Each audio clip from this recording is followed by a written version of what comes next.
This morning, our sermon is going to be taken from the book of 1 Corinthians chapter 10.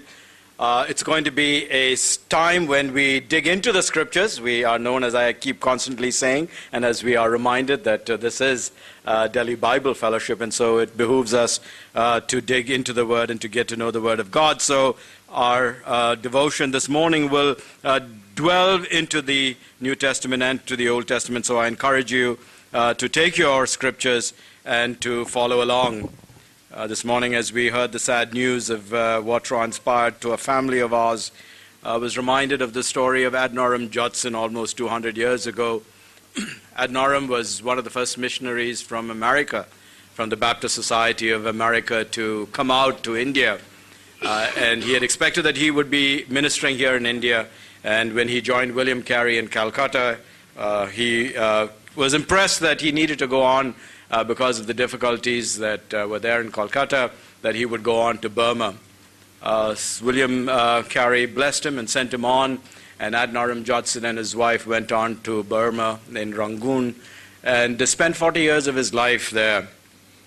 And after all of those 40 years, he had 3 converts, but he left a monumental work. He translated the Old Testament and the New Testament into Burmese, and which today is still the benchmark of Burmese literature and grammar.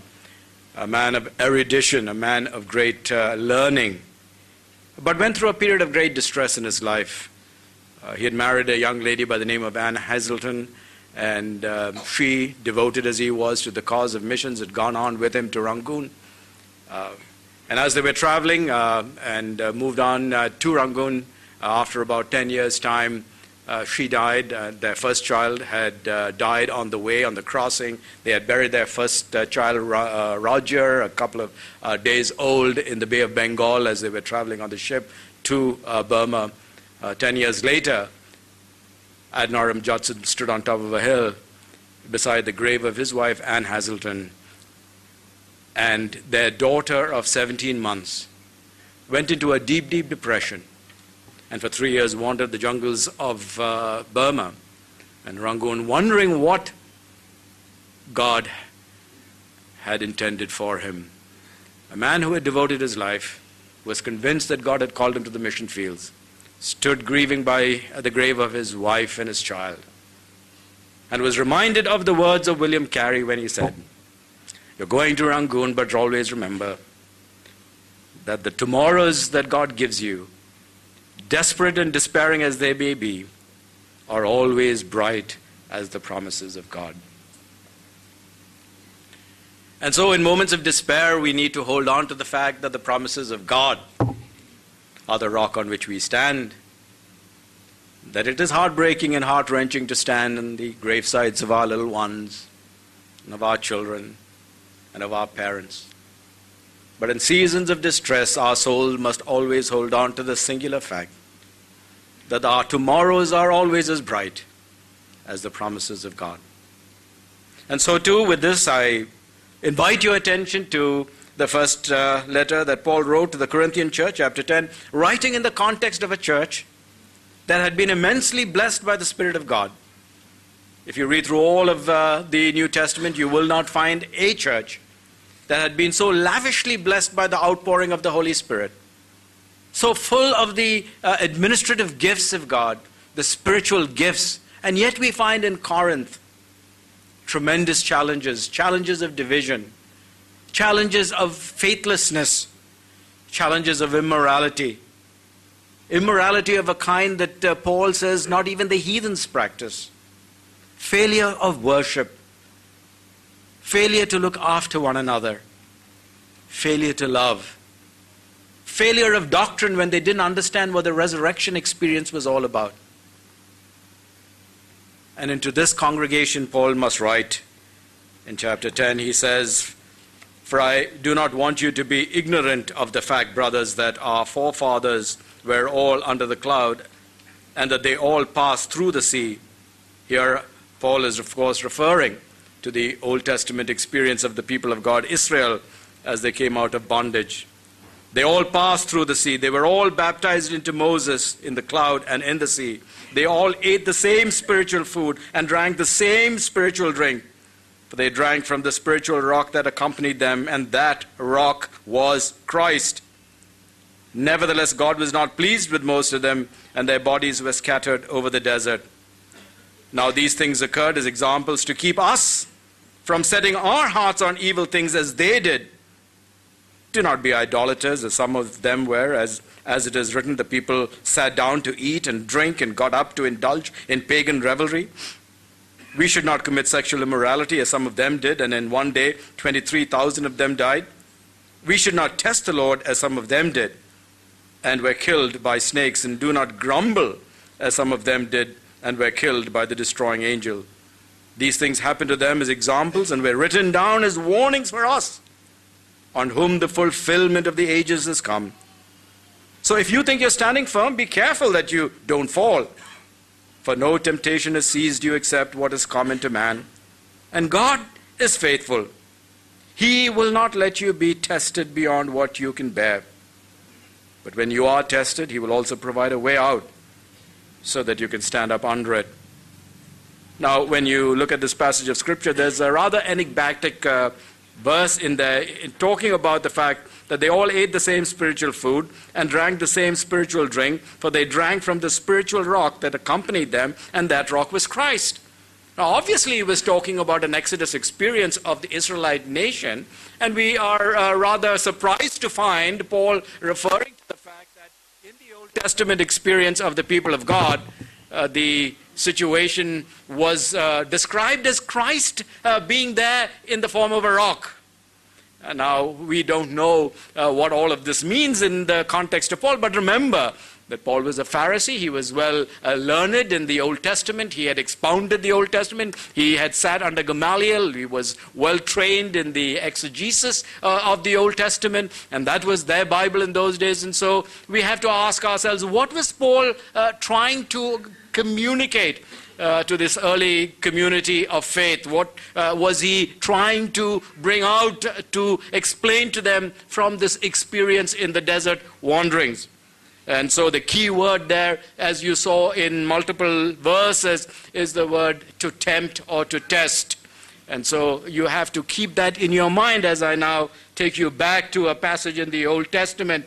And that passage, if you can turn, is Exodus chapter 17. After all, this is from their desert wanderings. And so we have to look back into the Old Testament to find out what Paul was referring to, what was Paul trying to communicate to this New Testament community, and what was in his mind when he talked about Christ being the rock that followed the Israelites in the Old Testament days. And so in Exodus chapter 17, we notice a particular incident. What has happened is that the Israelite community had come in the context of God's promises that He would bring them out of Egypt, take them into the promised land. And when they were on the borders of the promised land, He sent out spies into the land, and they came back with a bad report. And because of the unbelief, God said, you will wander around in the desert for 40 years. And during that 40-year period, any one of you who is 20 years or older will not enter the promised land because of your unfaithfulness. And after 40 years, I will take you into the promised land. So this is the very beginning of that period of time. So let us read together that passage of Scripture as we find it in Exodus chapter 17, verses 1 and following. And it says, the whole Israelite community set out from the desert of Sin, traveling from place to place as the Lord commanded. They camped at Rephidim, but there was no water for the people to drink, so they quarreled with Moses and said, give us water to drink. Moses replied, why do you quarrel with me? Why do you put the Lord to the test? But the people were thirsty for water there, and they grumbled against Moses. They said, why do you bring us up out of Egypt to make us and our children and livestock die of thirst? Then Moses cried out to the Lord, what am I to do with these people? They're almost ready to stone me. The Lord answered Moses, walk on ahead of this people, take with you some of the elders of Israel, and take in your hand the staff with which you struck the Nile, and go, for I will stand there before you by the rock of Horeb. Strike the rock, and water will come out of it for the people to drink. So Moses did this in the sight of the elders of Israel. And he called the place Massah and Meribah, because the Israelites quarreled, and because they tested and tried the Lord, saying, "Is the Lord among us or not?" It's the first passage of Scripture in the Old Testament that I'd like you to pay attention to. Notice the context. And then the second passage of Scripture is a almost similar passage of Scripture, but it is a bit different, and I would like you to pay attention to that passage as well, and that is taken from Numbers chapter 20, verses 1 and following. So turn, if you will, to the book of Numbers. Of course, now, when you look at this particular section of Scripture, you'll find almost a similar situation, but it is at the end of the 40-year period of wandering. It's almost the 39th year of their wandering in the desert. They're again coming back. If you notice, they've kind of wandered in a circular way in the desert. They've come back to a place where they started off with, that we read in Exodus, and there's almost a similar situation, but something different happens here. They're about to cross over, and this incident happens, and so let us read. In chapter 20 of Numbers. In the first month, the whole Israelite community arrived at the desert of Zin, and they stayed at Kadesh. There Miriam died and was buried. Now there was no water for the community, and the people gathered in opposition to Moses and Aaron. They quarreled with Moses and said, "If only we had died when our brothers fell dead before the Lord. Why did you bring the Lord's community into the desert, that we and our livestock should die here? Why did you bring us up out of Egypt to this terrible place? It has no grain or figs or grapevines or pomegranates, and there is no water to drink." Moses and Aaron went from the assembly to the entrance to the tent of meeting, that is the tabernacle, fell face down, and the glory of the Lord appeared to them. The Lord said to Moses, "Take the staff, and you and your brother Aaron gather the assembly together, speak to that rock before their eyes, and I will pour out its water. You will bring water out of the rock for the community, so that they and their livestock can drink." So Moses took the staff from the Lord's presence, and just as he was commanded, he and Aaron gathered the assembly together in front of the rock. And Moses said to them, "Listen, you rebels, must we bring water for you out of this rock?" And Moses raised his arm and struck the rock twice with his staff. Water gushed out, and the community and their livestock drank. But the Lord said to Moses and Aaron, "Because you did not trust in me enough to honor me as holy in the sight of the Israelites, you will not bring this community into the land I give them." These were the waters of Meribah, where the Israelites quarreled with the Lord, and where he showed himself holy among them. Two passages of Scripture from the Old Testament seem similar but are different. Scholars thought that they were parallel accounts, but you notice that they were different. They're almost in similar situations, almost in similar geographies, but the outcomes are rather different. In the first instance, God tells Moses to do something, and he does it, and water comes out. In the second instance, God asks him to do something, and he doesn't do it. He does something different. And the outcome is the same. Water does come out of the rock. But unfortunately, God withholds his blessing from Moses and Aaron. And you ask yourself, my gosh, after 40 years, here's this poor guy who's wandered around, put up with so much, been a good chap, if you will, done everything that the Lord had asked. In fact, he was up on the mountain of Sinai, was hidden in the cleft of the rock, saw a portion of God, if you will, saw the goodness of the Lord pass by. And towards the end of 39 years, when he was just getting ready to reap the benefits, Lord, is it appropriate to take this blessing away, to not allow him to get into the promised land, to not lead your people into the promised land? What was so great a problem that you took away this blessing from Moses? The man who you said, if you read through the end of Deuteronomy, you'll notice, he says, this is the man who spoke with God face to face. This is a man who was nobody like him, of humility of heart, and all of this. And yet, Lord, in this particular incident, when this happens, what could have been so erroneous? What could have been so severe that you took away such a great blessing from this your servant? We wonder whether God was being just. But as the psalmist in Psalm 19 says, the judgments of the Lord are true altogether and righteous. More to be desired are they than gold, and yea, much fine gold. And so when we are faced with the judgments of the Lord, when we are faced with the ways of the Lord, we have to understand that the ways of the Lord are just and righteous altogether. And unfortunately, as we look at this section, we have to ask ourselves, what is going on here? And so I need to set for you the context in which this is happening.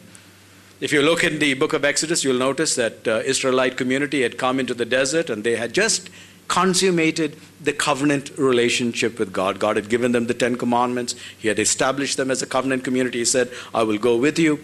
In fact, after Moses came down and had seen them worshiping the calf, he went back up and he prayed to God. He says, Lord, if you don't go with us, don't even bother sending us out.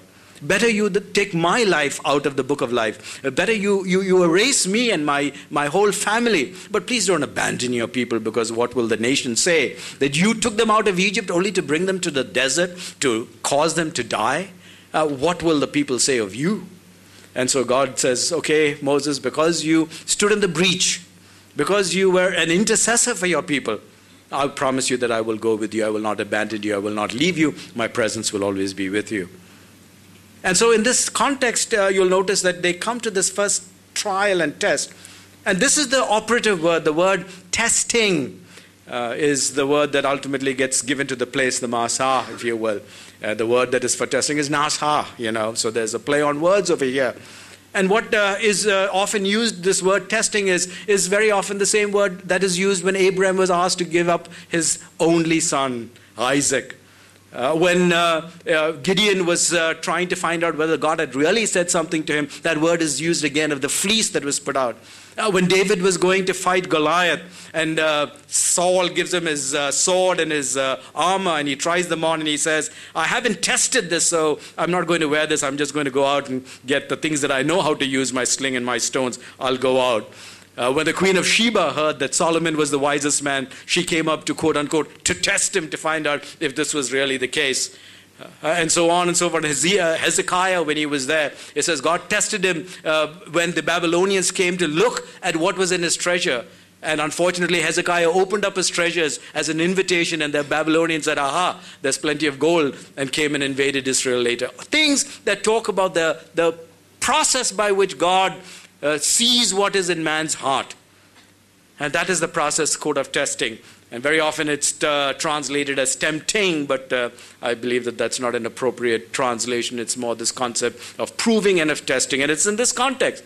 So, first of all, you have to understand that these two passages of Scripture from the Old Testament are set in the context of a judicial process. What is the judicial process? In a judicial process, when a covenant relationship was established between two people, then what happened was, when there was an alleged break in the covenant relationship, a legal process had to be followed. And understand, of course, that the covenant relationship was a legal contract. God had established a legal contract with his people, commensurate with the promises and blessings for obedience and curses if they did not obey. And so in a situation when one party felt that the other party had somehow broken the covenant relationship, they would send out a notice and say, we'd like to accuse you in front of a court of law, much as we would do today. And this is precisely what is happening. For in this particular situation, the people of God, which is the Israelite community, are coming to Moses, who is the representative of God in this particular situation, and they say to Moses, we really don't think God has kept his end of the bargain here. Because here we are, he promised to be with us, he promised to take care of us, he promised to provide for us, and promised to take us into the promised land, and here we are, we're about to die of thirst. We don't think God has kept his end of the bargain. Moses knows that he's outside of his capabilities. He says, Lord, what am I going to do? These people are grumbling against you, they're accusing you, what shall I do? And so God says, okay, we will set up a legal forum. All right? Who are they accusing? They're accusing me. So how will I be represented? I'm going to be represented by this rock in Horeb. All right? That's the rock. I will be there. That will represent me, who is the accused. All right? And who is the accuser? The people of Israel. Okay, bring their elders. All right, bring them up in front of them and let them make the accusation. And you, Moses, will have to be the umpire, will have to be the judicial one that tells the people who is right in this particular situation. And if the person is adjudicated right or wrong, of course, the other party bears the punishment of the failure to comply with the requirements of the contract.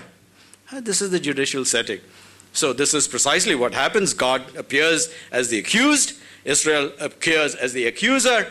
And there is Moses in the middle, being the intercessor, if you will, the one who is asked to adjudicate the situation. Now, when this particular situation happens, the charge is brought. He says, God, you have not been faithful. You have not been with us. You said you would come with us. How come we see all of this nonsense going on? We are thirsty. We are dry. Our cattle are dying. On and on, all these accusations.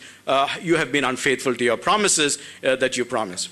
And God says, if I have been unfaithful, he tells Moses, you strike me as a judicial outcome. You strike me. And what is God saying?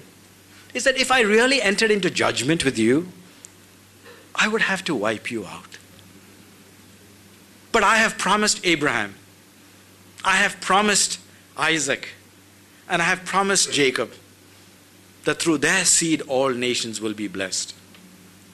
And if in this particular situation, when you accuse me, and if I were to judge righteously, you all would be wiped out.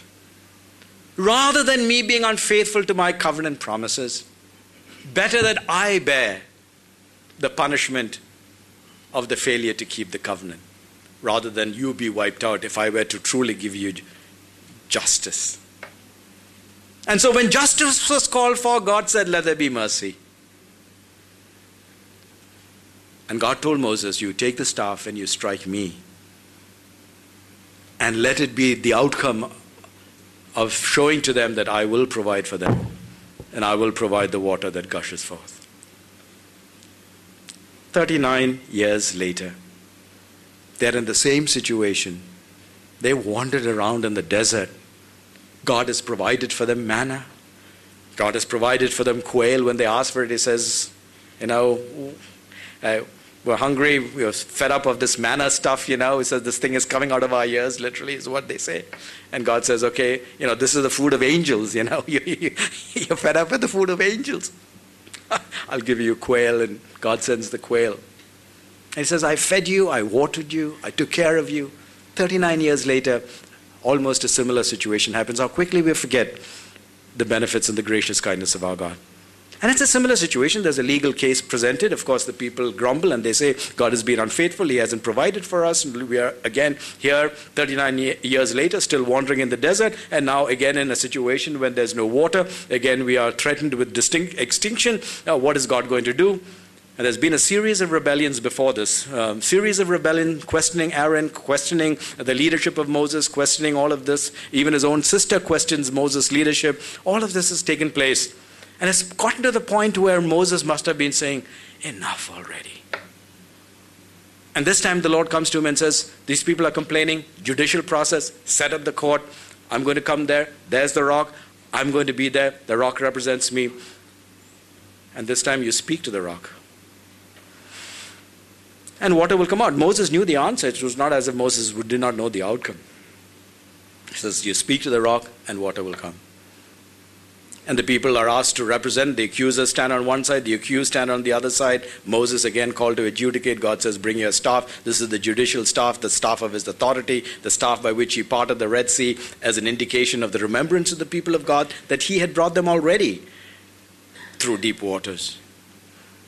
And again, this time, something different happens.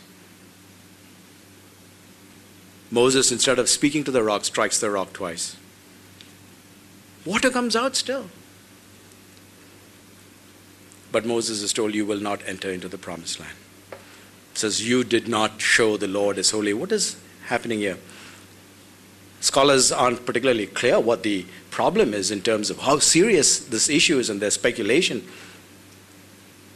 And the text itself is not exactly clear. It just says that Moses failed to honor God as holy.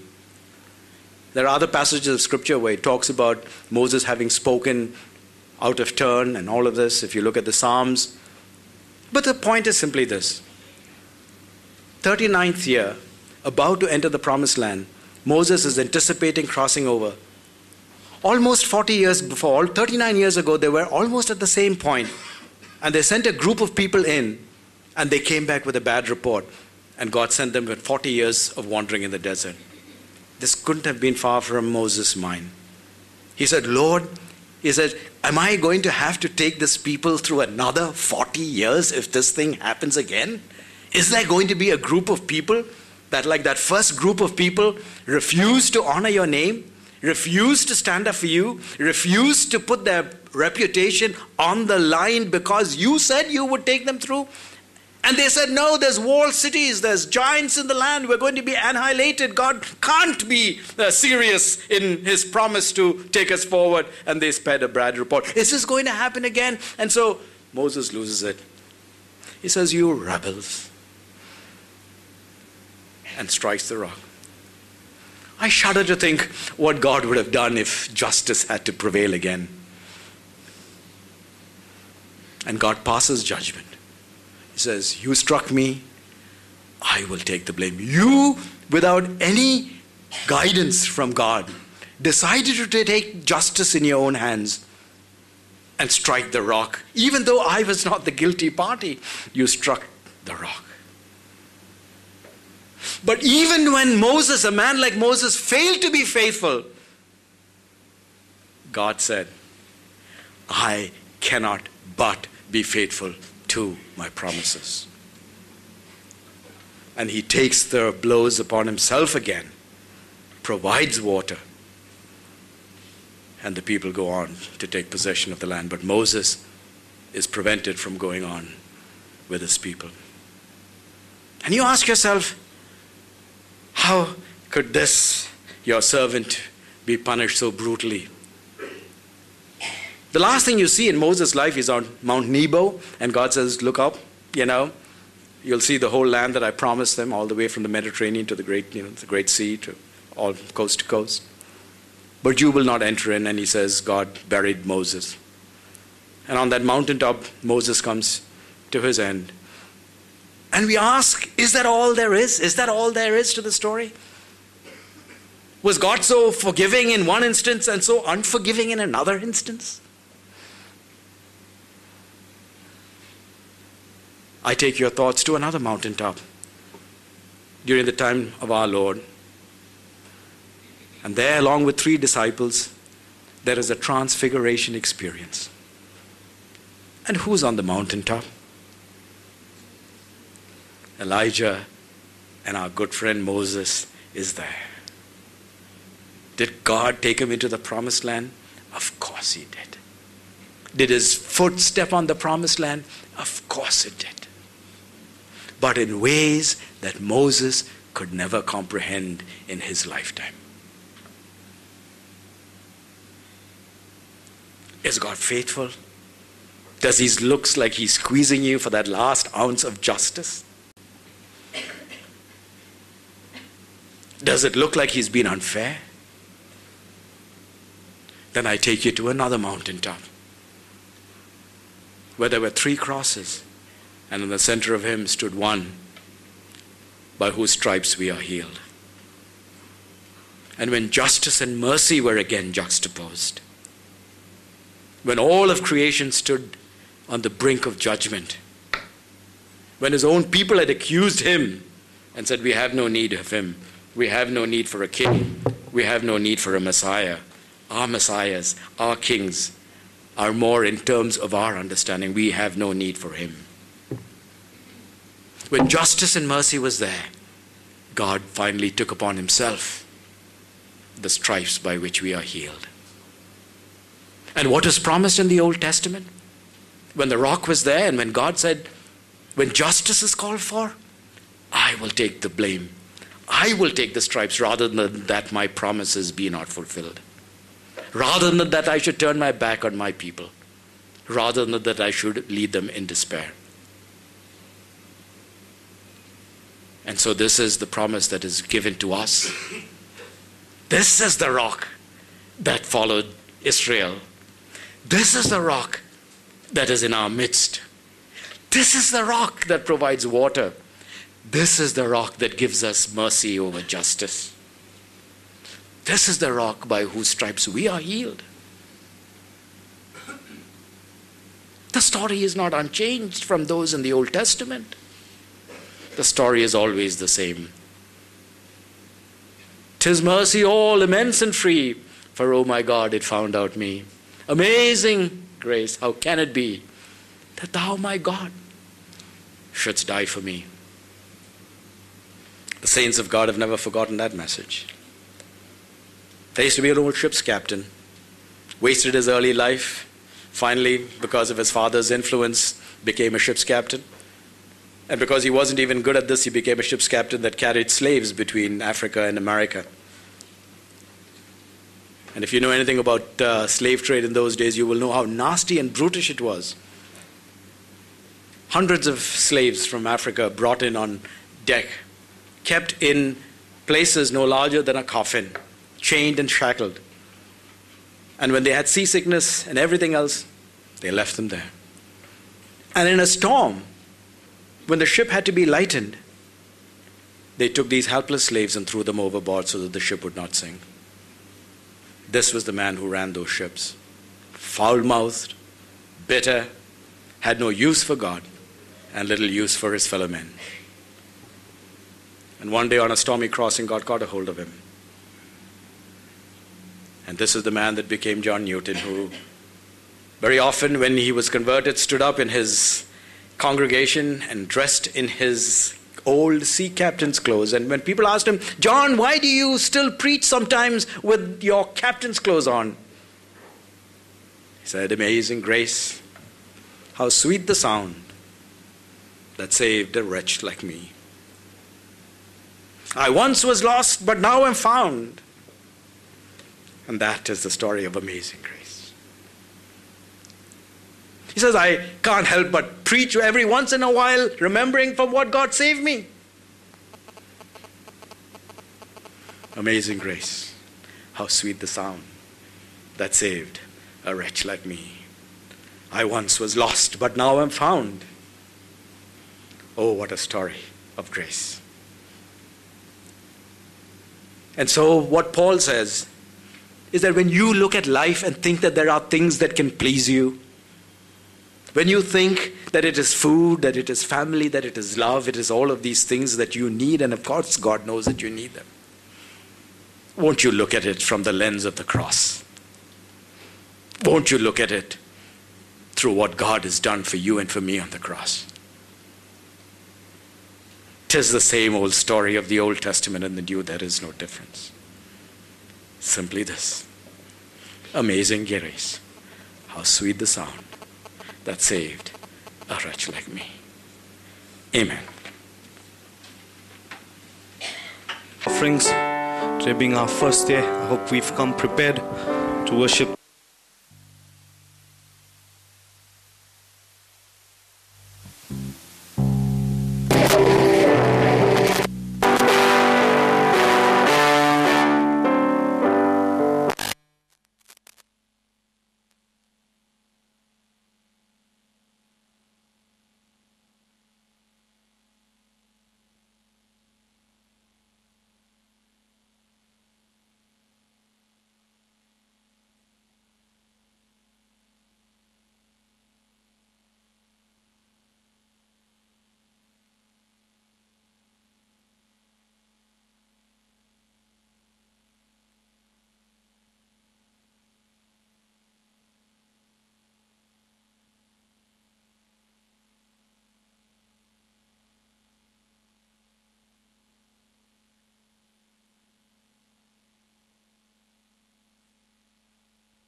Lord, find freedom, oh Father, and you are a God who grants, Lord.